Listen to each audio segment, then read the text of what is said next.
Saudara-saudaraku yang dikasihi dalam Tuhan, ada seorang hakim yang bernama Abdon. Kisahnya ada di Hakim-Hakim 12 ayat 13 sampai 15. Pelajaran dari Hakim Abdon, waktu kita terbatas, gunakan dengan bijak. Dalam Hakim-Hakim 12 ayat 13, sesudah dia maka Abdon bin Hilel orang Piraton memerintah sebagai hakim atas orang Israel. Ia mempunyai 40 anak laki-laki. Ya, saudara bayangin, 40 anak laki-laki, saudaraku ya. Dan 30 cucu laki-laki. Cucunya 30, laki-laki semua. Yang mengendarai 70 ekor keledai jantan. Anak-anaknya 40, cucunya 30, semuanya dikenal sebagai pengendara keledai jantan. Ia memerintah atas orang Israel 8 tahun lamanya. Kemudian matilah Abdon bin Hilel, orang Piraton itu, lalu dikuburkan di Piraton di tanah Efraim, di pegunungan orang Amalek. Jadi kalau saudara lihat ya, lepas dari konteks yang lainnya, Tuhan pakai orang-orang seperti ini untuk memerintah. Ya. Anaknya banyak, saudara. Kalau 40 anak laki-laki dan itu anak kandungnya semua, dia memerintah Israel selama 8 tahun. Mungkin beberapa anak lahir selama dia memerintah. Kan tidak mungkin 40 lahir selama 8 tahun, saudaraku ya. Kecuali istrinya banyak. Memang Alkitab tidak mencatat persisnya, saudaraku ya. Tapi kita melihat bagaimana Tuhan memakai orang-orang yang seperti ini, saudaraku ya. Yang mempunyai anak banyak, cucunya banyak, untuk memerintah Israel sebagai hakim selama 8 tahun. Ya. Ini cara kerja Tuhan yang ajaib di perjanjian lama, saudaraku ya. Nah, mari coba kita ambil pelajaran dari ayat yang begitu singkat, tapi kita coba tarik pelajaran, saudara, dari sini. Yang pertama, kita belajar bahwa warisan hidup lebih penting daripada warisan materi. Ya, Abdon dikenal karena keluarganya yang besar yang hidup makmur. Ya. Kalau menunggang keledai itu salah satu tanda kehidupan makmur ya di zaman itu. Ya. Abdon dikenal sebagai karena keluarga besarnya yang makmur. Ya. Bahkan 40 anak, 3 laki-laki, 30 cucu laki-laki, itu kan keluarga besar, saudara. Kan pertanyaannya gini, gimana kasih makannya gitu kan? Saudara anak satu saja, kasih makannya susah kan? Anak 2, 3, 4, 5 ya, kasih makannya gimana gitu ya. Apalagi kalau yang makannya banyak, ya kan? Kayak aweng. Canda, saudara. Gimana kalau 40 anak laki-laki, saudaraku? Makannya banyak tuh. Gimana coba cari berasnya gitu kan?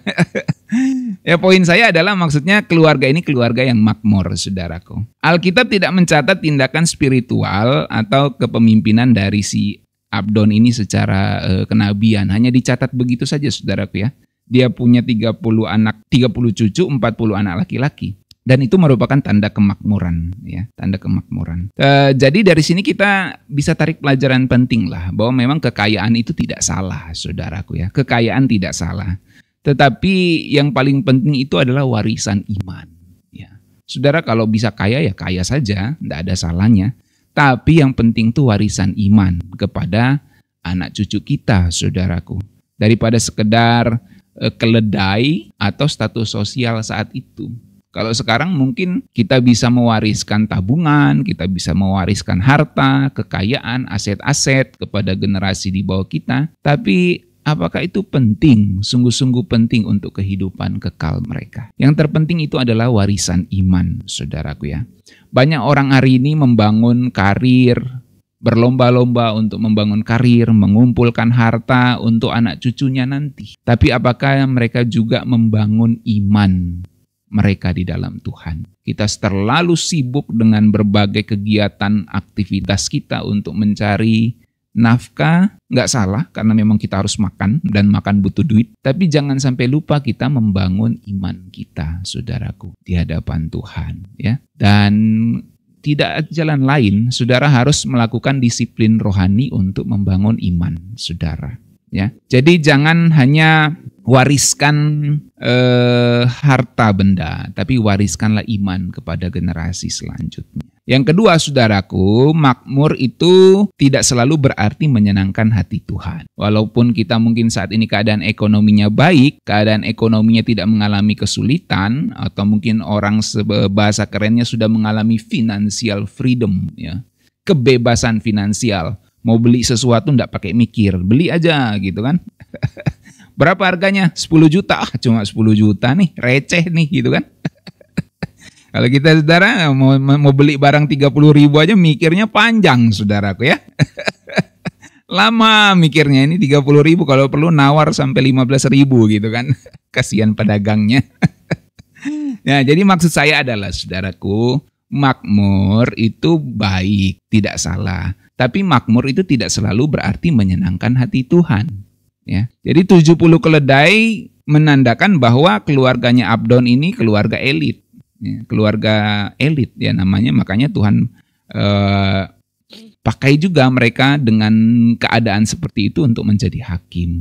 Tapi tidak ada catatan bahwa Abdon ini membawa reformasi rohani ya saat itu ya, seperti Gideon atau seperti hakim-hakim lainnya ya. Jadi setidaknya kita belajar bahwa kemakmuran itu tidak selalu berarti tanda menyenangkan hati Tuhan ya. Kalau kita hidup nyaman saat ini dengan berbagai harta benda itu tidak berarti tanda otomatis bahwa kita hidup menyenangkan hati Tuhan ya. Nah, saudaraku, jangan ukur berkat dan jumlah harta sebagai ukuran kerohanian. Jangan ukur dari jumlah harta berkat Tuhan itu, maksud saya ya. Jadi jangan ukur berkat Tuhan itu dari jumlah harta kita. Nah, karena berkat Tuhan itu bisa banyak dimensinya. Kesehatan, kekuatan, itu berkat Tuhan juga. Damai sejahtera, sukacita yang dari Roh Kudus, itu berkat Tuhan.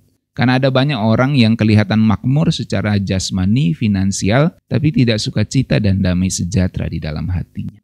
Jadi, ukurlah dari seberapa besar dampak kekudusan dan ketaatan kita di tengah generasi ini. Jadi kalau kita bisa hidup berkenan di hadapan Tuhan, itu tidak ada berkat yang lebih besar dari itu, saudaraku ya. Kita bisa hidup kudus berkenan di hadapan Tuhan, itu berkat yang luar biasa. Jadi hidup nyaman belum tentu hidup benar. Saya ulangi ya, hidup nyaman belum tentu hidup benar. Karena ada banyak orang yang tidak benar hidupnya tapi tetap nyaman juga secara jasmani. Ya, tapi sesungguhnya sebenarnya kerohanian mereka tidak nyaman itu. Tapi kalau dilihat dari sudut pandang manusia, dia nyaman, saudaraku. Dan yang terakhir, waktu kita itu terbatas, saudaraku. Maka gunakan dengan bijak. Abdon memerintah relatif singkat, 8 tahun, saudaraku ya. 8 tahun, ya. Itu sangat relatif singkat.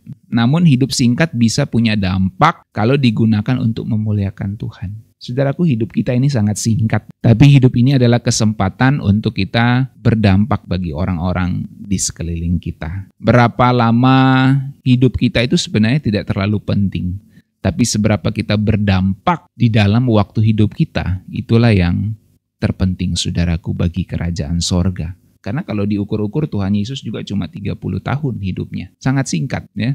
Dibanding dengan orang-orang yang hidupnya 60, 70, 80, ya, sangat singkat hidup Tuhan Yesus di bumi. Tapi dampak yang dia hasilkan itu luar biasa.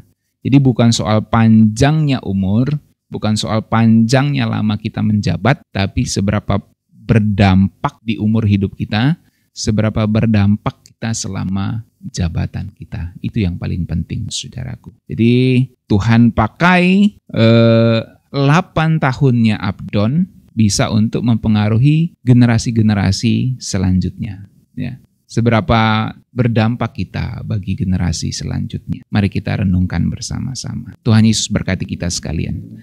Mari kita berdoa, saudaraku.